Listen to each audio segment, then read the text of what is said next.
ndabya abakulembeze abamu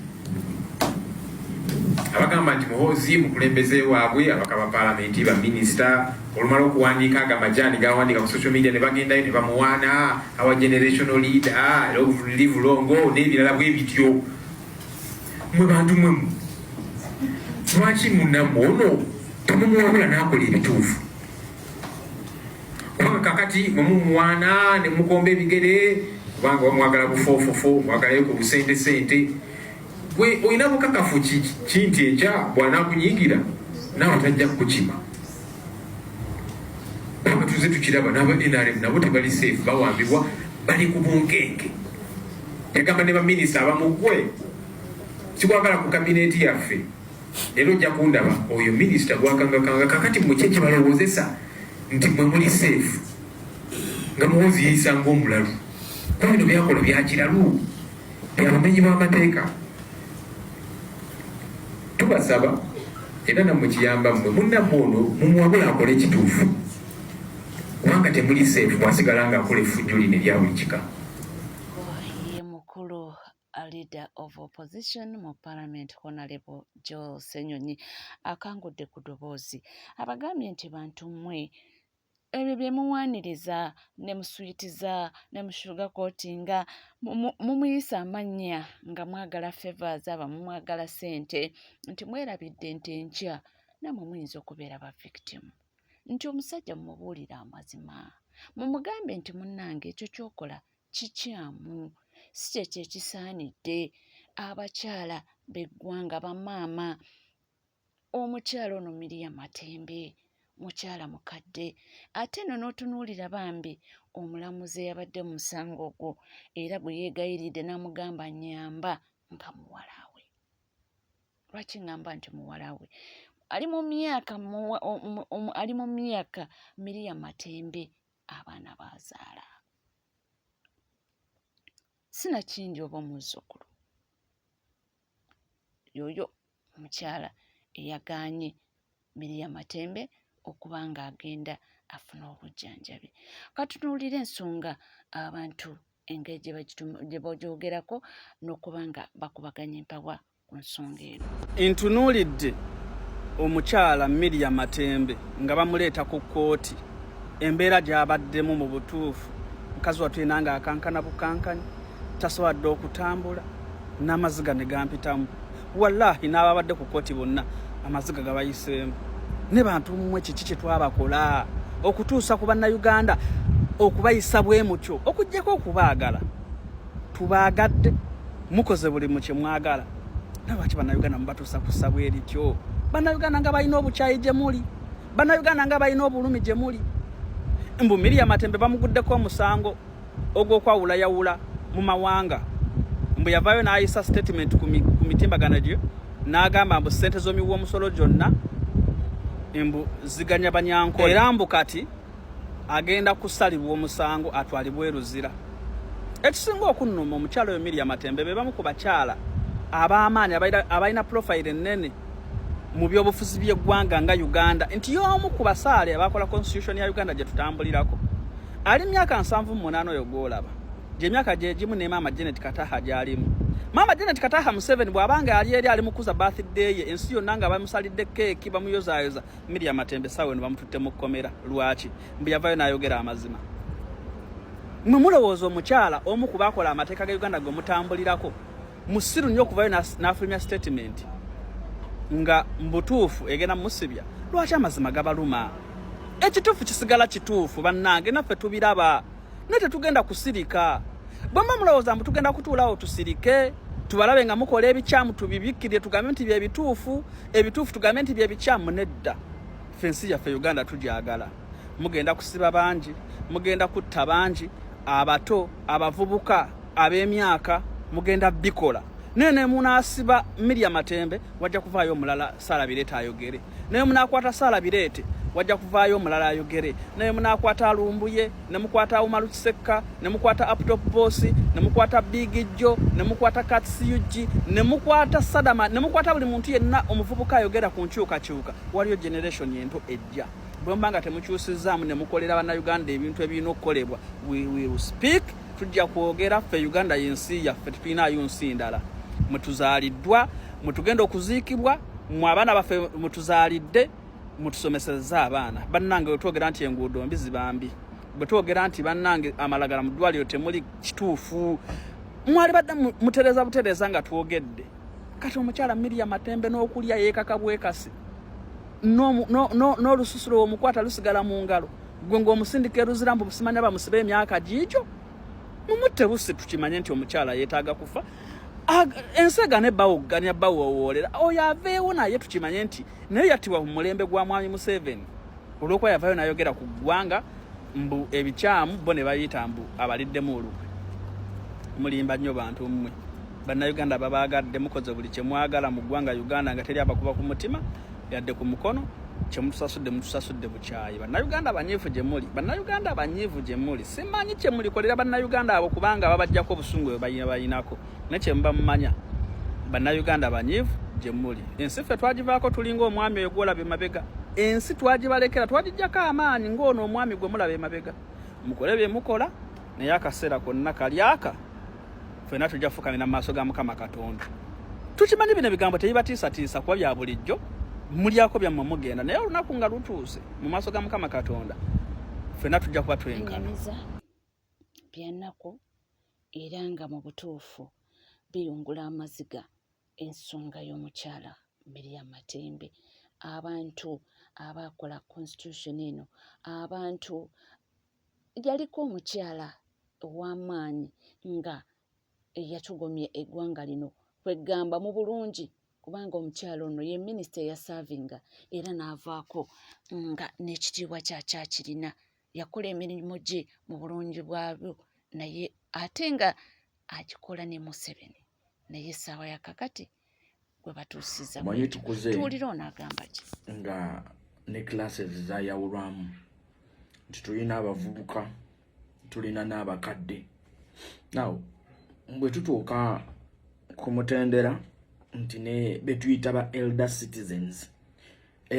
senior citizens abantu b'osuubidde okubeera responsible abantu b'osuubidde okubeera n'omugaso abantu b'osuubidde okubeera n'obuvunaanyizibwa mukyo ntegeeza ki nti omuntu gw'osobola okukeera ku makya ng'oli kitongole kya byakwerinda n'omuwandikira n'omutegeezaako nti gundi gwe tukwetaaga weeripootinge ku poliisi ya wano wewati ne wewati oba ku CID headquarters ng'omuntu oyo asobola okujja bulungi nnyo mu buntu. Look at this. Bwe kituuka ku bavubuka it's understandable kiyinza okubeera nga somehow understandable weewaawo nakyo si kituufu oyinza ogamba omuvubuka ono we tunaamuyita ajja kwemulula dduke kyova tulina omukima mu mbeera efaananako bweti naye twogera ku mukyala abadde amaze almost like 5 days elder citizen olabye amaziga agali awo abantu tebakaaba si nti akwatibwa n'atwalibwa ku poliisi no nti omuntu yakwatibwa nga famire temanyi ani amukutte nga ne poliisi ebayo yeewaka neegamba timulina kiwuliriza so omuntu abeera comfortable ng'amanyi omuntu ali ku poliisi gundi ne bweti kuba amanyi ali mikono gy'aba byakwerinda ne tutuuse ku situation nti omuntu agibwa ku kkubo n'atwalibwa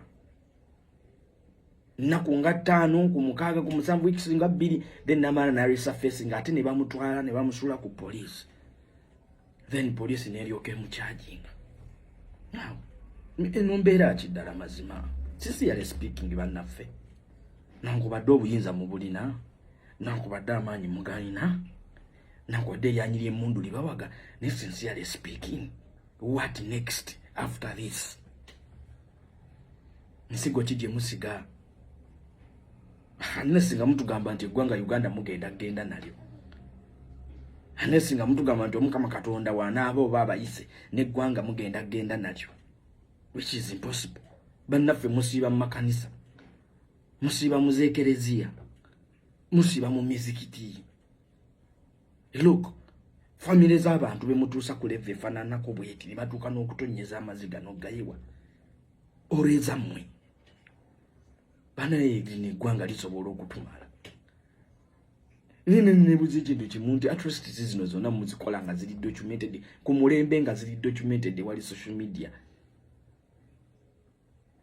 kusinga tubadde wantu nga tewali media tewali iki muchimu temufuna mukafanso nyine mugamba naye ekintu kino singa kinavaayo kinalabika kitya gwe luko onyonyola omuntu nti mama Miriam Matembe yawambibwa for 5 days. Mama Miriam Matembe alisurface nze luzira ku grade 1 magistrates court nga bamukyajinze omusango gwa secretarians nekyetaagisa omuntu okusooka okumubuzaawo nga tulina lawful detention centers unless nga mutugamba nti police kati tekya functioning kyo tukimanyi naye nga bwenkugambye nti kakati bali kuba elder senior citizens batandika naffe bakajjajjatta boyinza gwe okuyita ba foot soldier abantu ababulijja abavubuka era nga abavubuka balina eryanyi lingi nnyo abavubuka tebalina mirimu gya kukola abavubuka balemedde mu byobufuzi babatwale nenga nebe mugamba batwale balina right okuteekebwa mu bintu mu bifo ebiri lawful kigundi oyo bamukutte ababeko ne bamukutte bamututte ekira road police station you know kadeni olwokuba babamanyiza batandika nabana abawansi ne mukimanyira nti it's okay kituufu bawambibwe batwalibwe babaletebwa mu kooti batebaletebwa bawambibwe kati ne bakimanyiza kakati then balinnye goyinza okulowooza target yali y'abantu bokka abawansi naye basooka kumanyiza n'abana abawansi kati kirinnye ku mutendera batuse kuba elder senior citizens. That means it's no mukakati omuntu asobola owambibwa ne mukireka kitsoke ajja kumala resurface nga bamusudde wonna kati tutuse ku level nti twebaza nnyo Mukama Katonda omuntu waffe nga bamusudde ku police no sanyuka nnyo ndi kakati omuntu wange alabiseeko musanze ku police endo weti ne bweti era aleteddwa ku kooti obadduse bamusidise luzira nokakana mu nti kasita agenze luzira wemmanyi eyo level kwe tutuuse kati tuvuddewo wali nti omuntu awambiddwa ne tudda ku mutendera nti kati tusanyuka omuntu wange nga abadde abuze amawuli ne gafuluma nti alabiddwako ku kooti alabiddwako ku police bweti ne bweti kati awo omutendera eggwanga we kutuuse kitalo nnyo nyine ddala Mama Miriam Matembe fabamu abawambibwako we can understand the situation joyisemu olaba fa abavubuka bakyalina mu kulyanyi ffe tuyisibwa obubi psychologically ebintu bye bakubika bige kati mama mukadde watu abakadde bano bali fragile bagenda bakutukira mu ngalo bannange Kituufu alaze okwennyamira n'agamba nti bano ba maama bano bajjajja b'eggwanga bajja bakutukira mu ngalo ojja kuba omusikambula omuteeka eno alina ebirwadde bye laba weeteekako ekisiraani lwaki mukola ebintu ebyo lwaki bantu mmwe temuyiga lwaki obukambwe nga bungi obukambwe buyitiridde ekyo leader of opposition kyamugambyeko wali kyagambye ku BMP bano abawaana olina kubeera ku PLO era majja national leader era agambye nti mumugambe ekituufu okuwaana omuntu wo si kibi naye omubuulira amazima nti kino kyekisaanidde kino tekisaanidde naye okusanga ng'oswitiza ate by'oswitiza nga tebirina makulu kiba tekigasa ku bintu byonna ebigenda mu maaso sisuubira nti mu butuufu yadde bamuwaana nabo batuule gye batuula mu bisenge byabwe ne bagamba nti naye omuntu ono mu butuufu nga nabo bibaswaza naye lwakuba wano eno beeyisaako of course balina okwogera oli byayagala okuwulira awo nga tuvuddewo nga tweyongerayo mawulire g'enjawulo omusajja mukulu Fred Kajube Bulumbiye nga bulijjo yabawo kubanga tutuusako security alerts n'okutubuulira ebigenda mu maaso nno atera nnyo n'okuba nga predictinga oba okutubuulira nti kino na kino kiri kuggwa okuwuliriza oba nedda waliwo gazze nago ku bitundu by'Entebbe Mukono tuwulize gano agamba ki abali mu Entebbe Kampala Wakiso ne Mukono manze ndi nadibanga Promax abali Entebbe Kampala Mukono Wakiso bwemba mwetegereza nnyo ku masettendekera amakulu ebisebe byago babiwambye amagye n'amasomero agamu bataddeyo kampu z'amagye ne ku nsozi ezisinga obungi mu bitundu baziteddemu amagye agenda ateeka ditaachi buli wamu agenda asalawundingisa amagye mu bitundu bye olw'ensonga nti ayagala kuwamba naye okuwamba akwagala ng'abantu basituse bekoze ki begugunze abantu bali abagira bati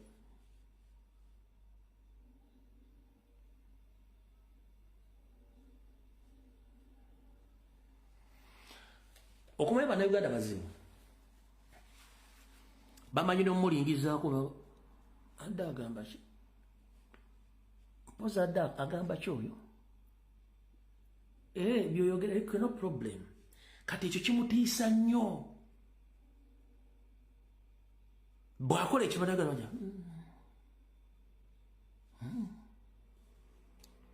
bwe bala tebamulaba bulungi nga bateekako naakakofiira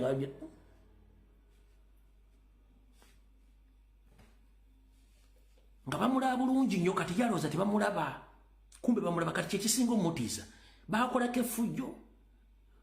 tebinyeenya bali mu silent mood tebali wadde kalingitoni wadde akabuukabuka bali bali mu zigome tawaga okay no problem continue bo tebalina buzibu bali awo bamutunuulidde kati abatambula baboda bakigatto bange mwenna nabalamu kimanyi bulungi nnyo gye mutambulidde agenza ateeka ditaachi z'amagye buli wamu agenda aziteekawo mukyetegeeze ne police doesn't operate in Uganda mu Kampala mukono police doesn't operate muli magye kino ayagala kusituka ku makyawambe kati mu kuwamba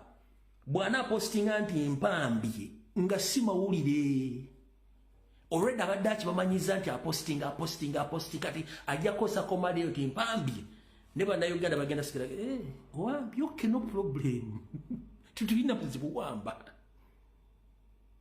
kati naturally mu byobufuzi abantu b'osuubira okukulembera baba bakugoba nga tebakwagala walayo osobola obbakola buli kintu kyonna ne batuuka ne bakutumya gwo kennyini n'otandika okuwulira ekizibu kyennyini kati bali mu kizibu tewali baakamala okwerangira n'emyezi ebiri teginnawera mufakt guli mwezi gumu n'ennaku bwe zityo ne bali mu paniki ki ekibagoba ono penti yamwaggwako ayiika ate ekintu balaba kigenda kati mubuzibu balina naye kati kino kibapulaninga okukola bannayuganda mwenna njagala mumanye biki ebigenda mu maaso nabano ki kyebategeka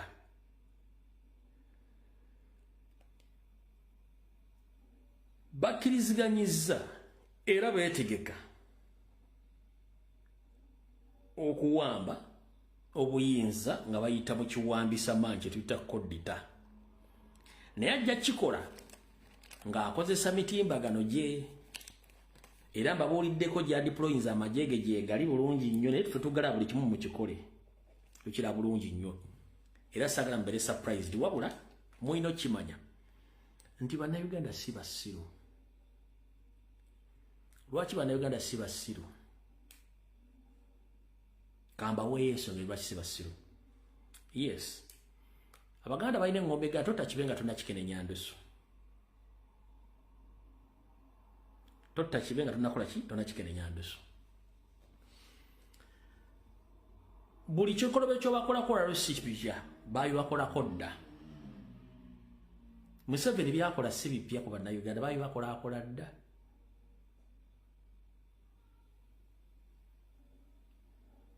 wabula bannayuganda Museveni be yasanga obatwala mu nsiko baali bakoowa ebikolobero bya gavumenti ziri ezayita nga bibali wano nga bebajjagala n'okwebajjagala Obote bebajjagala Amini kati essaawa zino batandise okwebajjagala gavumenti ya Museveni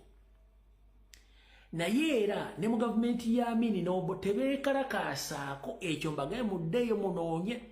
beekalakaasaako ku lulule nnowaaka yennyini ono Ssaabanyarwanda n'akwata emmundu ku City Square nakuba abantu amasasi okumula bamala oyo Ssaabanyarwanda yennyini Museveni kennyini yabakuba abantu ku State Square.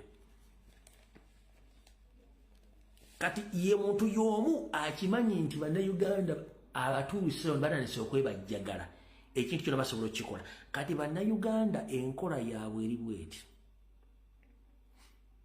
ekyokukola bakimanyi, bali mu bwavu naye basooka ne balinda bwena okukola buli kimu ekyetaagisa okukola. Tayimu bwetuuka baba bamanyiwo okukwata nakyo ekyokuzzaako. Webale kubanga wekumidde ku NCK TV ate weerabira kubanga osubscribinga, ringinga that notification bell, sharinga, likinga esigadde butereva molejja kubanga tugakuweerejja kubanga tugakutuusaako wona woli wona wosinzidde sigala naffe tova.